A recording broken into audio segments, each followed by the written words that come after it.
G'day fellas, welcome to the brand new patch overview for update 38254. This is for the introduction of the African Royals, which goes live on August the 2nd. If you're watching this on YouTube, highly likely that it's already released. So make sure you log in.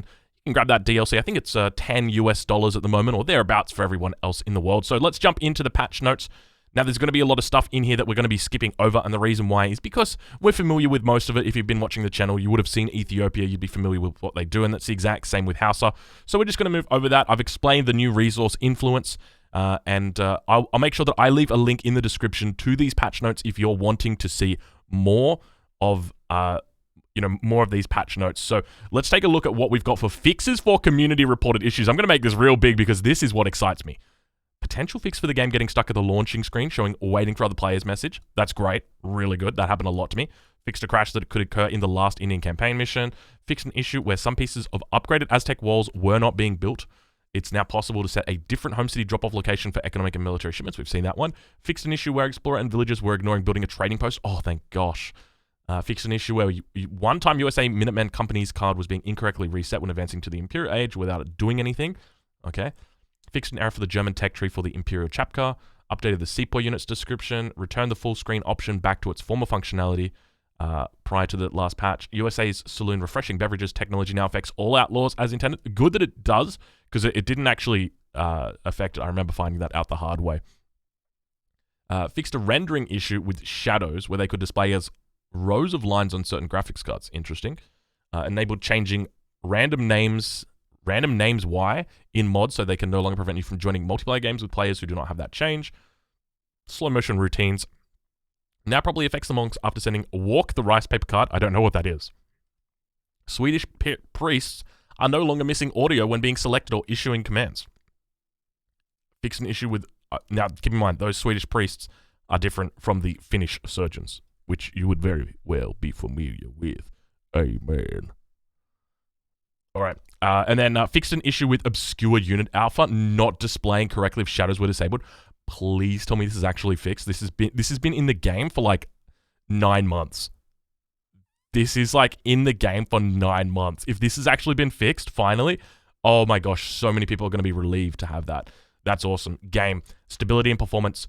Added additional protections and logging to prevent D3, D11 crash seen by some players. Fix an issue where the game could possibly soft lock during startup if a user's key profile contained invalid hotkey mappings.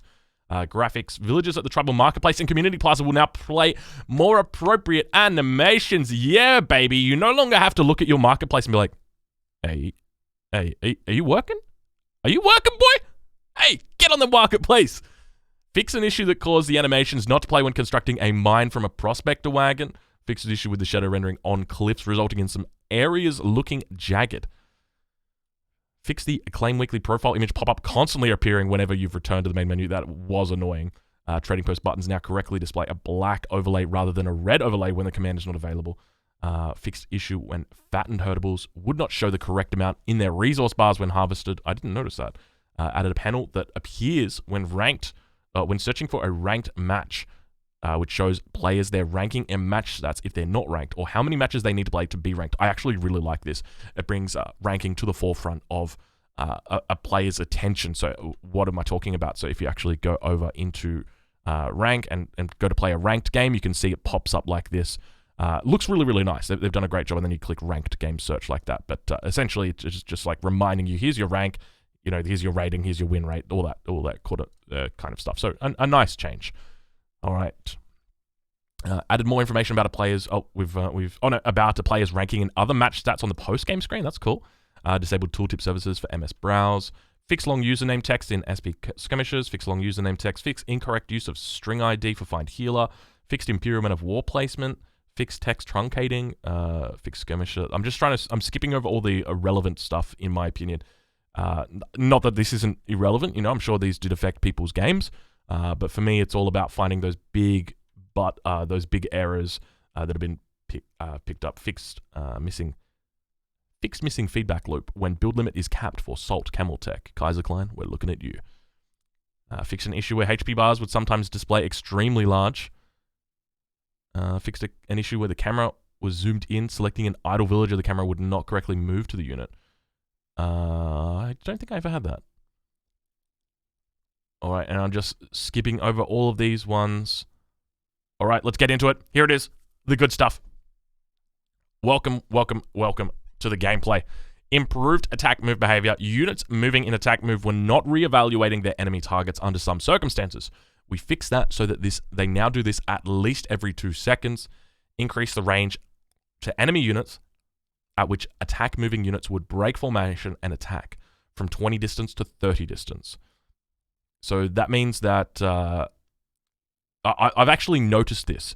If you have like a whole bunch of units, okay, like let's say that this is like your column of units here, and they're walking across the map, okay, like they're going out in this direction here, okay, and an enemy unit like walks down here like that, they will literally break off and then just start fighting. It's actually pretty good. It's much better than what it was before. If they've got line of sight, basically, they will actually just start fighting. So attack move is definitely behaving a lot better now. Fix an issue where attack moving units that defeated an explorer or saw them defeated would stand around near the explorer instead of continuing the move attack. Yes, this is something that happens. If you've ever seen the dance party, that's the dance party right there. They do this weird thing where they go back and forth in animations. It's hilarious, but it's good to see that it's fixed. Fix an issue where military units would not attack enemies if the alt attack move command was issued by clicking on a natural resource, such as a mine or a huntable animal. This was a big thing. This was a really big thing, and this was actually something I reported because I very specifically experienced this multiple times. When you do an attack move and you do hit that natural resource, it won't actually go through. So really, really good that this has been fixed. Fix for mortars not attacking targets when ordered to attack move along with other units. Fix an issue where rickshaws and travois could not build trading posts. Fix an issue where villagers would not work on building a trading post when multiple commands were issued after the build command. So you should now be able to shift click to build multiple trading posts. Fix an issue where the White House cards were not displaying for the United States civilization in the deck builder. Fix an issue in the Hausa tech tree to properly show the raider instead of the incorrect shuttle warrior. Fix an issue that prevented the Asian civs from training African outlaws from the monastery. All right, and now we get to the true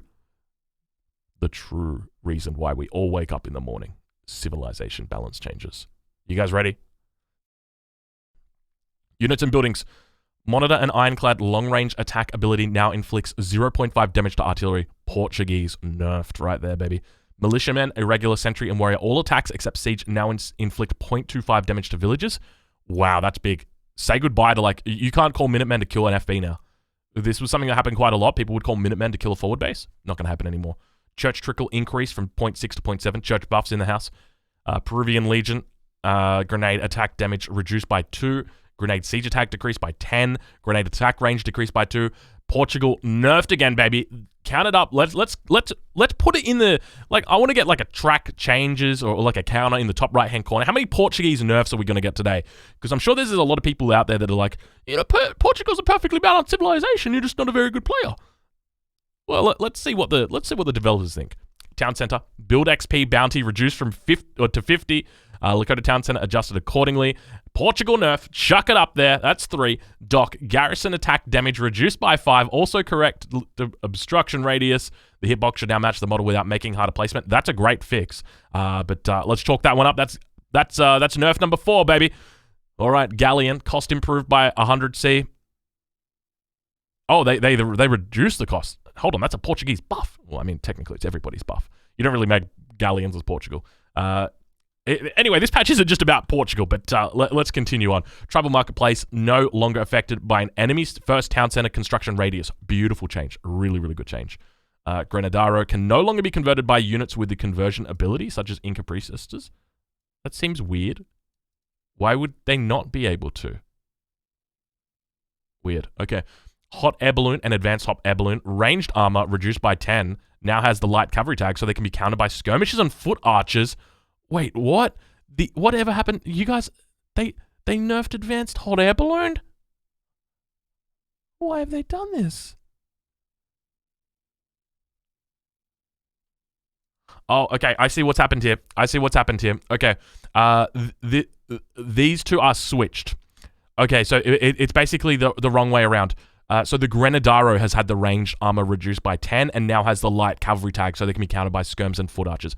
That's what makes sense. The hot air balloon and advanced hot air balloon can no longer be converted with units of the conversion ability. Okay, that makes sense.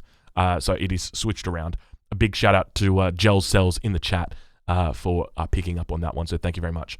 All revolutionary outlaws now probably have the abstract outlaw tag, fixing an issue where some of them wouldn't benefit from the Wild West and atonement upgrades.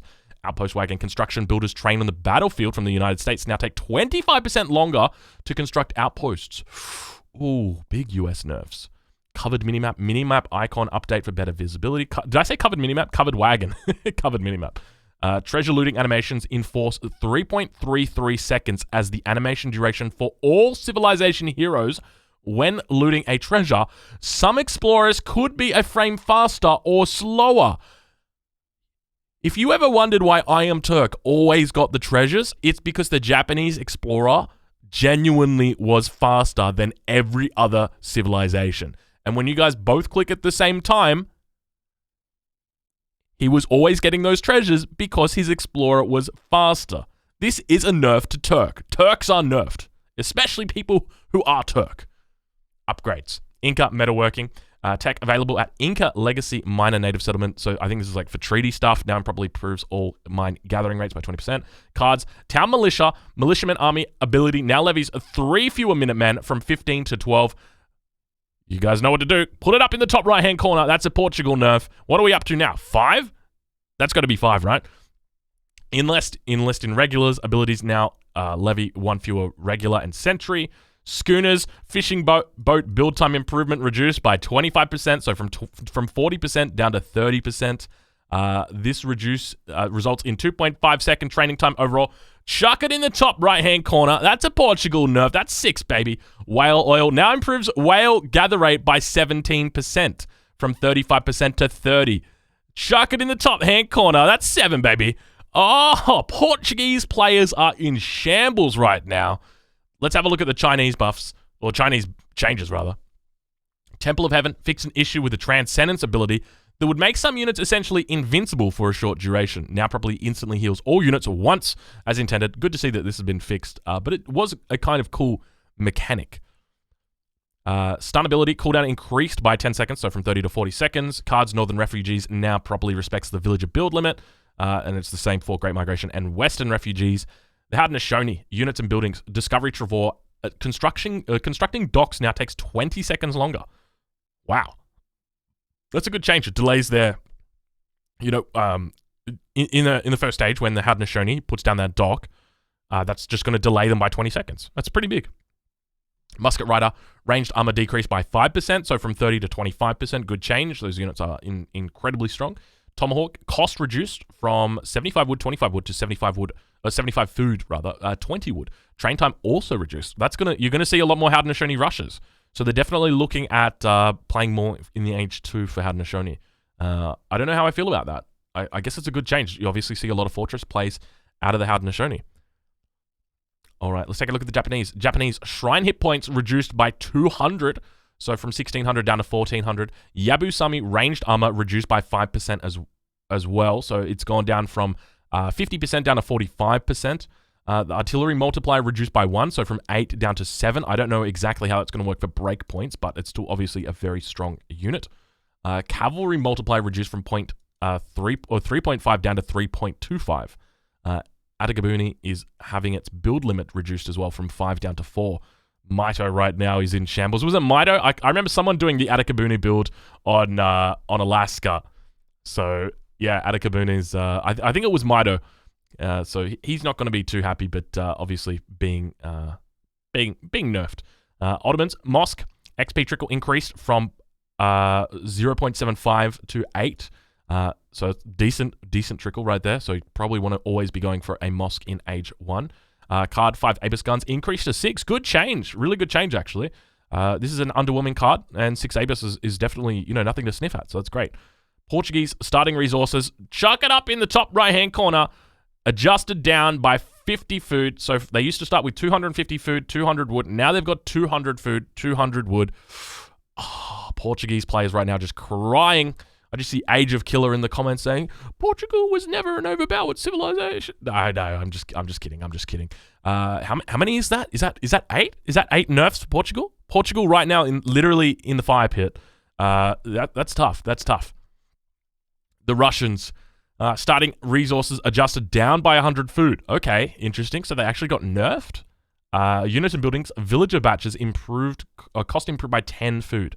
So train time improved by 2 seconds. Okay, so, all right, assuming that the train time's been improved by 2 seconds and you've got them going to food, in 2 seconds they both get 0.84 food a second, assuming no upgrades, which means 1.64, and there's 2 of them, which means 3. So the true cost of this is only a 7 food decrease, which means that it's going to take, it's a 7, or a 13 food increase, rather, which means that for this, 100 food divided by 13, let's just get the calculator out, 100 divided by 13 is 7.6. So after 7.6 batches, actually, I take that back, after 7.69, nice, batches of villagers, you will have recovered that 100 food. So that's a cool change. Definitely a buff to them in the long game. Blockhouse, so reverted supported population back to 5. Note, the Russian logistician politician continues to increase the supported population to 15. Curious. Very curious. Frontier blockhouse and fortified blockhouse now also increase the population that blockhouses can support by 5. US Russian immigrants card now delivers frontier blockhouse wagons. Big buffs to US, big buffs. Spanish logistician reduces age 1 shipments, arrival time by 10 seconds. Wait. Oh, okay. I see what they've done. So normally a shipment takes 40 seconds to arrive. Logistician brought it down to 20 seconds. Now they've made it so that the standard is 40, which it always was, and it's going to be 30 seconds that it arrives. So this is a nerf, even though it's in green. Additional resources reduced by 50 food, 25 coin. Okay, that's a pretty big nerf, but still not massive. I still think Logistician is going to be quite competitive, especially in those longer age 2 games. So it now does 150 food, 100 wood, 75 coin.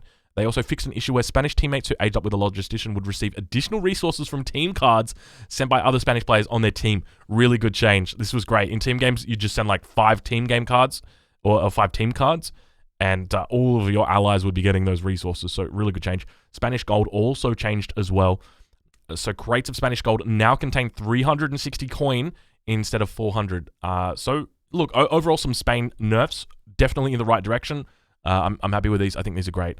And now we come to what most are calling the saddest part of the patch notes. And this is the death of Sweden. Now, we have witnessed the death of Sweden before. We have witnessed the rise of Sweden after its death. And now, like Jesus, Sweden is once again put back in the tomb. Welcome to the new Sweden. Top hit points have been reduced by 200. The berry gather rate reduced. The speed that Torps, the hit points of Torps, now increases Torp hit points by 10%. Oh, it's talking, they're talking about Dominions here. So this is another nerf. Blueberry gather rate reduced as well. Mine gather rate reduced. It can now be constructed on ice terrain. That's a good thing. Hunting attack is no longer a default feature. Upon reaching the Imperial rate age, all Torp construction placement restrictions are removed. How many nerfs did Port get again? Let's just count up these Swedes ones. 1, 2, 3, 4, 5, 6. Carolean. Melee armor decreased by 10%. 7. Melee damage increased by 1. Okay. It's not all bad. Hacker pellet. Cost reduced by 10%. Okay, not all bad. Little buffs. We'll take them. When we get them. Okay. All right. Cards. Dominions. So move back to the commerce age from Fortress. Now enables the new economic home city spawn point at the Torp. No military units cannot be delivered to Torp's Azamk. Now increases Torp hit points by 10%, down from 30%. So not only have you nerfed Torp hit points by 200, but you've also nerfed Dominions down to 10%. Okay. So Svi Lifeguard card now increases Carolean hit points by 15%, down from 25%. Bro, Svi Lifeguard's still broken. It's all right. We're still broken. We are still broken. Infinite 6 Mamelukes, no longer infinite. 2 leather cannons now cost 150 food to send, and infinite 7 skirms now delivers 8 skirms. So in total, that's 1, 2, 3, 4, 5, 6, 7, 8, 9, 10 nerfs to Sweden. How many was Portugal at? Portugal was like 8 nerfs. Sweden was 10 nerfs. I'm gonna be real. I don't know how I feel about that, but reasonable balance changes. Obviously, you know, I accept Sweden was obviously very broken. It's always tough when it is your main squeeze that's broken because you kind of feel a little bit bad for playing it. For anybody who is familiar with the lore, I played Sweden significantly even when it was underpowered, when it was nerfed into the ground, and I continued to play it when it was overpowered. So as a Sweden main, look, it's a good thing to see that Sweden is getting brought back in line with other civilizations. So we'll have to watch this space, see how the nerfs go. I have played one game as Sweden. I played it up against Fitzbro. I did feel like they were very, very slow, but it might have just been my build order. I did use one of the old school build orders, so who knows? We'll have to see how it works out. Let's take a look at the changes to the United States. We plan to make a number of changes to various United States cards and units in a future update. Well, there you go. There you go. Those are some good changes for the United States. All right, random maps. New maps. This is a new set. This is a new maps set that contain all 15 of our newly released African maps. See the full details listed below. So we've already gone over these. If you haven't seen it already on the channel, we've covered every single one of these African maps. So make sure you check that out if you're interested in seeing all of the new maps. We've got great maps like Tassili, like Sud. Savannah is also a really fun map as well. Welcome to the Great Plains of Africa. Indeed, it is the Great Plains of Africa. It is a wonderful map. Map balance. Water treasures added a second tier of water treasures. Caribbean, the ocean, is now revealed from the beginning of the match to allow all players to quickly identify the location of the bonus island containing the trade route. Added low tier treasures and a Carib village within each player's starting area. In the Nomad game mode, all civilizations now start with an appropriate warship according to their respective tech tree. So I think everyone used to start with a caravel. So that's a good thing. Cascade Range added an extra hunt for the pocket player in team games. Thank you. Ceylon. Oh no, they're changing Ceylon. Oh my god, look at all these Deccan Himalayas. I mean, there's a lot of maps here that aren't really relevant anymore, so I'm not going to go through them. But it seems like they've done a lot of fixes, especially to Ozarks, the classic map Ozarks. Probably need to fix that one up. Yeah, there's a lot of good stuff in here. Oh, and we've got some changes to lobbies and matchmaking. Potential fix for being stuck waiting for other players in ranked game lobby. Fix for failing to join a lobby from an invite to a multiplayer scenario, or restored save game. Saved games no longer require resigned defeated players for the game to continue. Fixed host rejected issue when joining a restored multiplayer save game if a player's previous slot was already allocated. Fixed occasional camera glitch when spectating with camera lock on. I always got this. It would just like, oh my god, you want to know something? I think I've noticed this. You can now see your opponent's perspective. I'm pretty sure in replays, I'm pretty sure you can see your opponent's perspective. Fix an issue where unique resources such as export and influence were incorrectly set to 0 in deathmatch games. Oh, good. Modding. Random name mods can now be used in multiplayer against other players who don't have the mod. Random name mods? The random names are now defined. Wait, does this just set everybody's name to a random name so you don't know who you're playing against? Because if so, that is a cool mod. I should totally get that mod. Actually, because then it's kind of like you're playing poker but against people that you don't know. Ongoing investigation. Obscured unit alpha. We are aware our fix with this patch still did not address this for some users with older graphics cards. Team is still investigating the issue to see if we can correctly display it for those who are affected. Stability and disconnects. We continue to investigate any crashes reported by the community and are willing to work directly with any users affected who may be regularly running into these issues. Please reach out to Steam support so we can assist you. In terms of disconnects, please also report these through our forums and support along with the time and the game was played and along with the game information such as the region, blah, blah, blah. Community reported issues as was noted in our new patch notes section above. Your reports are crucial to our prioritization and implementation of fixes and features in the game. Keep them coming. And there you guys have it. That's the patch notes. I am very, very satisfied with these patch notes. Incredibly satisfied with these patch notes. Sweden nerf is what we expected. That's what we got. Spain nerf is what we expected. That's what we got. We got a Portuguese nerf perfect.